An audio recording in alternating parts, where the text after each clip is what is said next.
Page 22, the Lonesome Stream. Here we have an example of 16th notes in 2/4 time, but again, as I said before, it doesn't matter what the time signature is. To me, this is more of an example of 16th notes in the right hand. Yeah.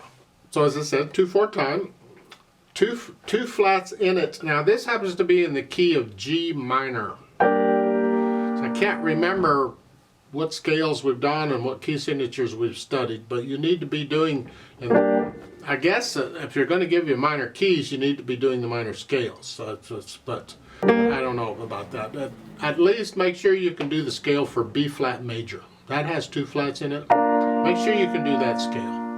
I like to cover pretty much most of the major scales before I tackle the minor scales, but you need them both. So, but as I said, B flat major at least. But this is in the key of G minor. Is that confusing or what? One hand at a time. Let's make sure we get this rhythm. 1 E and a 2.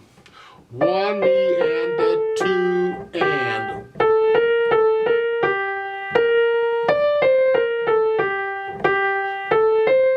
Second line. 1 and 2 and. 1 and 2 and. I'm too lazy to go 1 E and all the time, but I know there's 2 16th notes in it. So it's that. Third measure, just come up 1, 2, 4. So you take those 3 notes, and the next note, that's the chord, and that's the fingering. That's why we're doing it that way. The book also says to, but even if the book didn't say to, I would say to. 1 and 2 and 3. E natural there. Rest, during the rest come down. You do that some more. Left hand's got the chords. Got the 1 chord, and then a 1 sus4 chord, that's fine. You just change in the middle note, and then a 5/7 chord. Second line, you're starting here, here, third measure, and then we come up here. Just lift the hand up. It's an A, a D, and an F natural. And they're saying, why is there a natural sign? It's a natural anyway? Well, because you had a sharp in the previous measure. I want you to make sure you play a natural there. You don't need that natural sign. It's a natural. It's here. And then going on, it's an A, C sharp, G. That G is 3 ledger lines above. If you count them in there, the C sharp is 1 ledger line, and then 2 ledger lines is an E. So 3 is a G. So it's here, here, and then a D and an F for the end. Put the hands together here.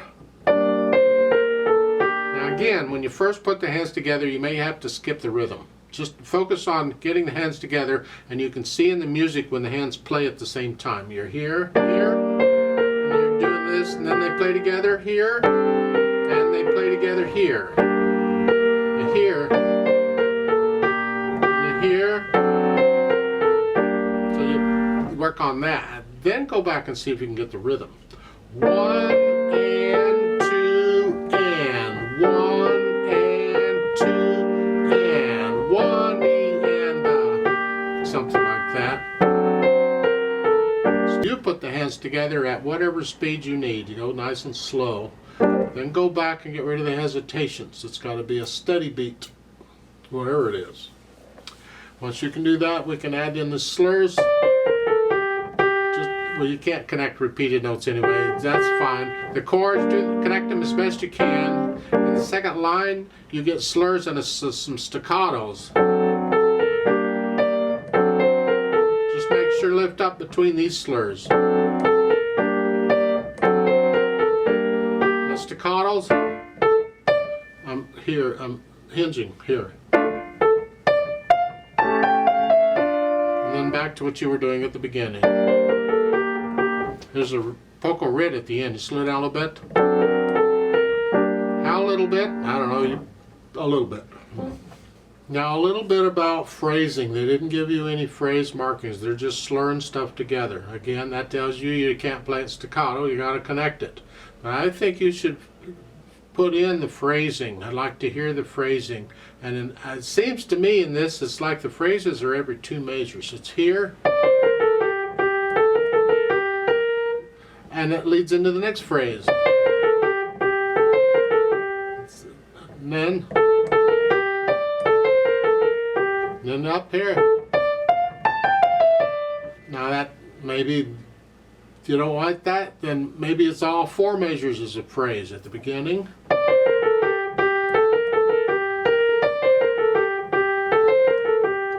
Maybe the whole thing is a phrase. So you decide where you think the phrasing is and lift up between them in the right hand. So if it's every 2 measures, lift up, it's like taking a breath. The left hand, you just keep it all as connected as you can.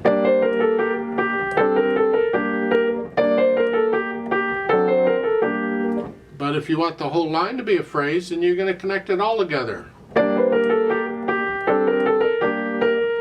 other words, I'm going to slur all that together. So you have to decide where you think the phrasing is, and then lift up so we can hear the phrasing. It just adds a little more to the music. It's part of interpreting the music. Dynamics apply to the right hand here. Whatever you think moderately soft is, these chords need to be very soft. And second line, second measure, you're going to swell up. You keep going up. So it's just a little loud there, moderately loud, go up to loud. Loud, left hand is moderately soft. Now you're moderately soft again. Left hand's very soft. At the end, you go to, all the way down to moderate, or very soft or very soft. So somewhere in there is a. But make sure that last chord, when I hear the G, not that. So make sure I can hear that note. Speed, well again, modarato's in the middle, but it's the flow of the piece, not the beat.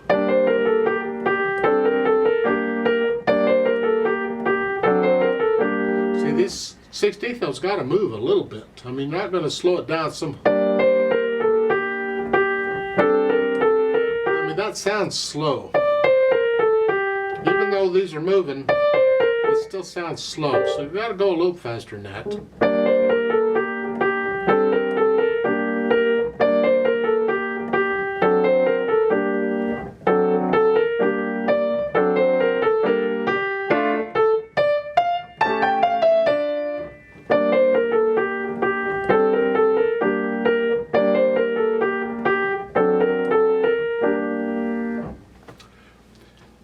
Get to know it well enough you can feel it.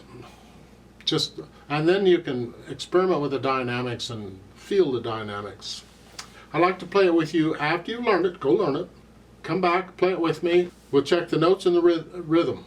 Make sure you got all that correct. Not going to do the dynamics, but I will do the staccatos and all. So I'll give us 2 counts because it's in 2/4 time. Very slowly. Now put the metronome on 8th notes. So it's beating 8th notes. So it's like.